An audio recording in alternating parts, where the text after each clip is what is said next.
দিনাজপুর জেলায় বিরল থানায় দিন দুপুরে মাথায় অস্ত্র ঠেকিয়ে ৩৪ লক্ষ টাকা ছিনতাই। ঘটনাটি ঘটে দুপুর ২টা ১৫ ঘটিকায়।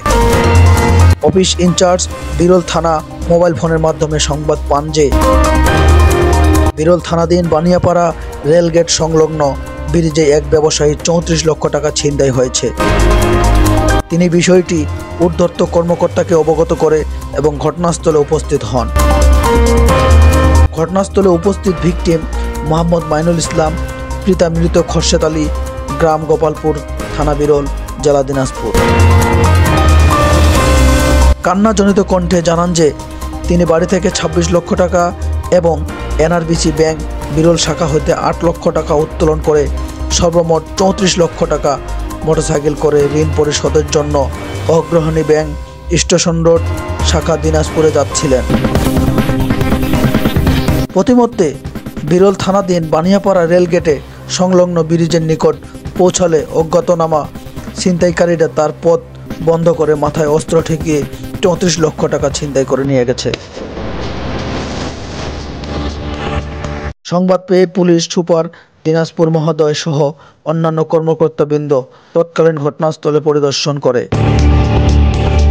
অতঃপর পুলিশ সুপার দিনাজপুর মহোদয় নেতৃত্বে তদন্ত টিম অর্থ সংশ্লিষ্ট স্থানসমূহের নানা কৌশল অনুসন্ধান করে অনুসন্ধানে তদন্ত টিম বুঝতে পারেন যে মোহাম্মদ মাইনুল ইসলাম ব্যবসাজনিত কারণে ব্যাংকসহ বিভিন্ন আর্থিক প্রতিষ্ঠানে আর্থিক ঋণগ্রস্ত হয়েছেন। তিনি ঋণ থেকে মুক্তি পাওয়া বা ঋণ পরিশোধের সময় পাওয়ার আশায় কৌশলে টাকা ছিনতাইয়ের নাটক সাজিয়েছেন। অনুসন্ধানে এক পর্যায়ে তদন্ত টিম মোহাম্মদ মাইনুল ইসলামকে সঙ্গে নিয়ে তার বাড়ি তল্লাশি করার জন্য রওনা হলে তিনি ভুল স্বীকার করে তার টাকা ছিনতাইয়ের সাজানো নাটকের কথা স্বীকার করেন।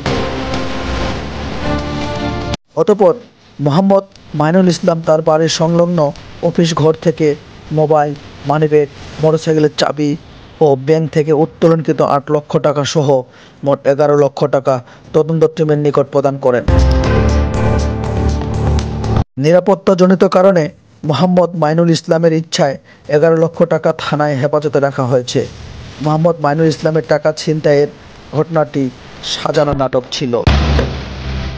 অতিরিক্ত পুলিশ সুপার মোহাম্মদ আব্দুল হালিম তিনি তার ফেসবুক পেজে একটি পোস্ট দিয়েছিলেন। তিনি বলেছিলেন, অবশেষে ৩৪ লক্ষ টাকা ছিনতাইয়ের নাটকের রহস্য উন্মোচন করলাম। সিচিলনের টাকা শোধ করতে না পারায় টাকা ছিনতাইয়ের নাটকের অবতারণা করলেন মোহাম্মদ মাইনুল ইসলামের নামে বিরল উপজেলার এক ব্যবসায়ী। তার নিজ বাসায় তল্লাশি করে ছিনতাইয়ের নাটকের টাকাসহ অন্যান্য মালামাল পাওয়া যায়। এর মধ্যে এনআরবিসি ব্যাংক হতে উত্তোলনকৃত ৮ লক্ষ টাকা সহ মোট ১১ লক্ষ টাকা, মোটরসাইকেলের চাবি ও মোবাইল ফোন ছিল। তিনি আরও জানিয়েছিলেন যে পুলিশের প্রতি আস্থা রাখুন, পুলিশকে সহায়তা করুন।